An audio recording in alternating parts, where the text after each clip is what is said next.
KCR sir గట్టిగానే మాట్లాడిపోయిండు. రెండు పార్టీలలో నడుచుకున్నాడు. మరి వాళ్ళు ఊకుంటారా? కారు పార్టీ అధికారంలో లేకున్నా అధికారంలో ఉన్నప్పటికంటే ఎక్కువ తిడుతున్నారు. కారు పాటోళ్ళు పూ పాటోళ్ళు చేతిలో చేసుకున్నారా ఏందనిపిస్తున్నది వాళ్ళ మాటలు చూస్తుంటే. ఏంటి నమ్మబుద్ధి అయితలేదా? ఇక మీరే చూడుర్రి.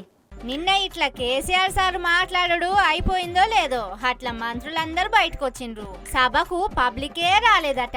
మొత్తం గ్రాఫిక్స్ చేసి చూపెట్టిండ్రని పొన్నం సారు చెప్పుకొచ్చిండు. మీరు టీవీలలో వీడియోస్ రేపు కట్ చేస్తాం. గ్రీన్ మ్యాట్ చేసారు, చాలా విజువల్ చూస్తే సగం మ్యాట్లు ఖాళీ ఉన్నాయి. ఇవాళ జరిగినటువంటి మీటింగ్ అటర్ ఫ్లాప్. మీటింగ్ నడవంగానే గ్రాఫిక్స్ ఎట్లా చేస్తుందో సారుకు బాగా తెలిసినట్టున్నదని కారు పాటోళ్ళు అంటున్నారు. ఇక పొంగులేటి సార్ ఏమన్నాడో చూడుర్రి. సాక్షిగా మీరన్నట్టు మీ బచ్చాగాళ్లతో కాదు మాట్లాడేది. మీ బచ్చాగాళ్లతో మీరే అని సర్టిఫికెట్ ఇచ్చారే, ఆ బచ్చాగాళ్లతో కాదు. రండి, మీరు వస్తే మీ అద్భుతాలు ఏంటో చెప్తాం కదా. ఘనకార్యాలు తప్పకుండా తెలంగాణ ప్రజలకి ఒక్కొక్కటి చూపిస్తాం. గమ్మతున్నది సారు మీ ముచ్చట.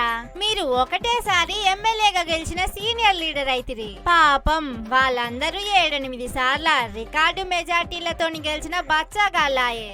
మీరు మీ ముఖ్యమంత్రి సారు మీ పార్టీలు ఉన్నోళ్ళు చాలా మంది ఎమ్మెల్యేలు తలలు వండిన సీనియర్లాయే. మస్తు అనుభవం ఉన్నోళ్ళని రాజకీయంలో ఉన్నోళ్ళు మాట్లాడుకుంటుండ్రు. ఇక మంత్రులు మాట్లాడి ఊకుంటే ఎట్లా అనుకున్నాడో ఏందో. మహేష్ గౌడ్ సార్ వచ్చి కారు పాటోళ్లను పొట్టు అరుచుకున్నాడు. నిన్న వరంగల్లో జరిగిన మీటింగ్ విస్కీ బాటిల్ మీటింగ్. అది నాకెవరో మిత్రులు చెప్తా ఉన్నారు, పొద్దున్న లేస్తే జనానికన్నా ఎక్కువ విస్కీ బాటిల్లే ఉన్నాయి అక్కడ అని. మహిళలు కనబడలే నిన్న మీటింగ్ లో. కారణం విస్కీ బ్రాందీకి వారు లోకలే కాబట్టి మహిళలు ఎవరు రాకుండానే మీటింగ్ జరుపుకున్నటువంటి సందర్భం. చెయ్యి పాటోళ్ళ వంతైపోగానే పూ పాటోళ్ళు కూడా ఉరికొచ్చిండ్రు. ఇటు ఏలేటి సారు అటు రాజాసింగ్ సార్లు వచ్చి నోరు నొచ్చిందాకా తిట్టిపోయిండ్రు. ఇవాళ కేసీఆర్ నక్సలైట్ల గురించి, కగార్ ఆపరేషన్ గురించి మాట్లాడుతున్నారు. 10 సంవత్సరాలు పరిపాలించినావు కదా, నీ సోయి అప్పుడు ఏం పోయింది? అప్పుడు ఎందుకు నువ్వు నిషేధం ఎత్తివేరే తెలంగాణ రాష్ట్రంలో?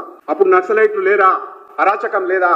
అధికారం తెలంగాణలో కాంగ్రెస్ పార్టీకి, కొన్ని ప్రతిపక్షాలకు, బీఆర్ఎస్ పార్టీ లాంటిది పార్టీలకు, కాంగ్రెస్ కు అధికారం ఉంటేనేమో ఒక రకంగా, ప్రతిపక్షంగా ఉన్నప్పుడు నక్సలైట్ల పక్షాన మాట్లాడి వాళ్ళ జెండాలను బుధానికి ఎత్తుకోవడం అలవాటుగా మారిపోయింది. కేసీఆర్ అంటే జూటా మాట. ఇది మొత్తం బ్రాండ్ మీరు క్రియేట్ చేసుకున్నారు. ఎక్స్ ముఖ్యమంత్రి గారు ఒక మంచి బ్రాండ్ ని మీరు క్రియేట్ చేసుకున్నారు. కేసీఆర్ అంటే అబద్ధం.